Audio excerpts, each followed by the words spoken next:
आज मी पाहतोय की प्रचंड असं या राज्याच्या प्रगतीचा वेग आणि लोक म्हणतात काय काय सगळे सांगतात राज्य कुठे गेले, राज्य एक नंबरला नेण्याचं आम्ही काम केलं.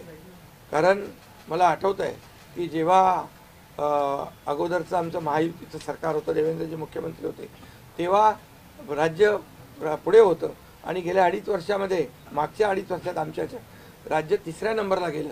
आम्ही आल्या 6 महिन्यामध्ये पुन्हा पहिल्या नंबरला आणलं. याचं आम्हाला समाधान आहे. आणि म्हणून मी आपल्याला एवढंच सांगेन की या राज्यामध्ये जे 2.5 वर्षामध्ये एक जे म्हणजे मी म्हणेन या निवडणुकीत जी मतांचा वर्षाव झाला, तो वर्षाव हा केवळ आणि केवळ जे आम्ही काम केलं, जे आम्ही निर्णय घेतले आणि जी आम्ही सकारात्मकता दाखवली यामुळे झालेला आहे सगळं. आणि म्हणून लाडकी बहिणीचा लाडका भाऊ ही ओळख माझी निर्माण झाली, सक्का लाडका भाऊ. आता बाकी ज्यांनी विरोध केला ते सावत्र भाऊ झाले, पण मी सांगितलं सावत्र भावांना तुम्ही लक्षात ठेवा बरोबर, आणि ते बरोबर बहिणींनी लक्षात ठेवलं आणि पूर्णपणे लाडक्या भावाची एक ओळख निर्माण झाली. ती ओळख मला सर्व पदांपेक्षा मला मोठी वाटते. ही जी नवीन ओळख निर्माण झाली कोट्यावधी लाडक्या बहिणींची, आणि त्यामुळे मी आपल्याला एवढंच सांगेन की मी समाधानी आहे आणि या 2.5 वर्षाच्या कारकिर्दीमध्ये झालेल्या कामांवर. आणि मग आता तुम्ही काय सांगत होते, कुठे गेले, कुठे बसले, हे प्रश्न तुम्ही नंतर विचारा. तुम्ही आज कुठे बसले, कुठे थांबले, कुठे म्हणजे काय नाराज झाले. आम्ही असे नाराज होऊन रडणारे नाही रे, आम्ही लढणारे लोक आहोत, लढून काम करणारे लोक आहोत. समजलं की नाही? त्यामुळे मी स्वतः तुम्हाला सांगतो, हे जे काही एवढी विक्ट्री झाली, एवढा मोठा विजय मिळाला, हा विजय जो आहे आतापर्यंतच्या विजयामध्ये ऐतिहासिक त्याची गणना होती आहे. आणि याच्यामध्ये ऐतिहासिक गणना होण्याचं कारण एवढं की जीव तोडून मेहनत केली, जीव तोडून निर्णय घेतले आणि जीव तोडून लोकांमध्ये आम्ही गेलो, घरी बसलो नाही, लोकांमध्ये जाणारं हे सरकार आहे. मी असेन, दोन्ही उपमुख्यमंत्री असतील, आम्ही जे काय केलं काम, ते काम केलं, मनापासून केलं. आणि मी सांगतो तुम्हाला, माझ्या शरीरात रक्ताचा शेवटचा थेंब असेपर्यंत मी जे काम करेन ते या महाराष्ट्रातल्या जनतेसाठीच करेन.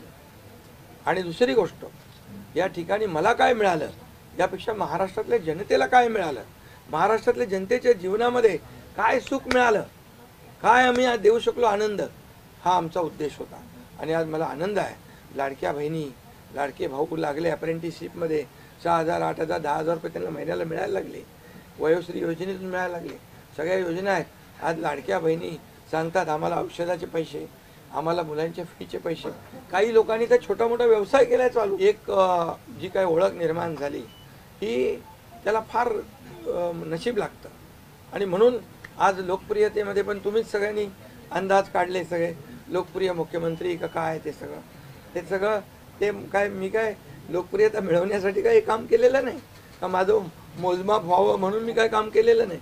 मी काम केलं या महाराष्ट्रातल्या जनतेच्या जीवनामध्ये सरकार म्हणून आम्ही काय देऊ शकतो.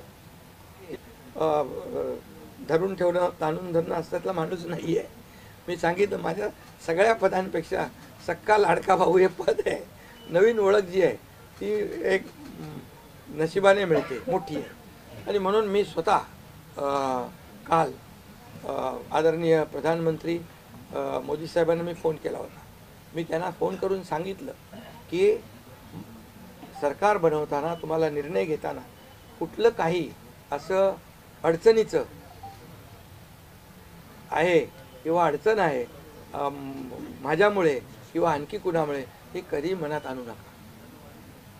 तुम्ही आम्हाला मदत केलेली आहे, तुम्ही आम्हाला 2.5 वर्ष संधी दिली या ठिकाणी या राज्याचा विकास करण्यासाठी, या राज्यामध्ये उद्योगधंदे आणण्यासाठी, सगळं करण्यासाठी. त्यामुळे तुम्ही निर्णय घ्या.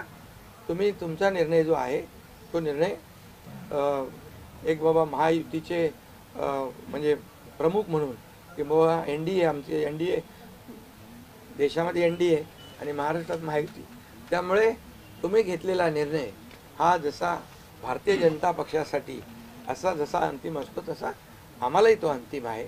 त्यामुळे तुम्ही निर्णय घेताना कुठलंही काही असं वाटू नका की माझी अडचण आहे का, एकनाथ शिंदे काय अडचण आहे का, बिलकुल नाही. त्यामुळे मी काल मोदी साहेबांनाही फोन केला, अमित शाह साहेबांनाही फोन केला. माझ्या भावना त्यांना मी सांगितल्या की सरकार बनवताना माझा कुठलाही अडसर मनामध्ये ठेवू नका. तुम्ही जो निर्णय घ्यायचा तो तुम्ही निर्णय घ्या आणि तो निर्णय मला मान्य असेल. ज्या पद्धतीने आपले रिलेशन इतर देशांच्या बरोबर डेव्हलप झालेले आहेत ते पाहता याचा फायदा महाराष्ट्राला नक्की होईल. महाराष्ट्राला त्याचा फायदा घेतला पाहिजे आणि म्हणून कुठलीही कोंडी आणि कुठलेही काही राहू नये म्हणून मी आज तुम्हाला बोलवलं आहे. आणि भारतीय जनता पक्ष वरिष्ठ नेतृत्व जो निर्णय घेतील मुख्यमंत्री बनवण्यासाठी, भारतीय जनता पक्षाचा महायुतीचा जो निर्णय मुख्यमंत्री बनवण्याचा घेतील त्याला पूर्णपणे शिवसेनेचं समर्थन आहे, शिवसेनेचा पूर्ण पाठिंबा आहे. भारतीय जनता पक्षाचा म्हणजे आज आमची बैठक होईल आणि त्यांच्या बैठकीमध्ये जे काही ठरेल ते मी कालच त्यांना सांगितलेलं आहे की जो निर्णय आपण घ्याल तो एकनाथ शिंदेला मान्य आहे, शिवसेनेला मान्य आहे. आणि त्यामुळे कुठलंही काही कोंडी, कुठलंही काही अडसर, कुठले काही नाराजी, कुठलं काही हे सगळं काही नाही आहे. स्पीड ब्रेकर नाही आहे. अगोदर महाविकास आघाडी स्पीड ब्रेकर होते, ते स्पीड ब्रेकर आम्ही काढून टाकले. त्यामुळे इथं कुठलाही स्पीड ब्रेकर नाही आहे. आणि म्हणून जो निर्णय भारतीय जनता पक्षाचे दिल्लीचे वरिष्ठ नेते मोदी साहेब आणि अमित शाह साहेब घेतील त्याला पूर्णपणे समर्थन, पाठिंबा आमच्या शिवसेने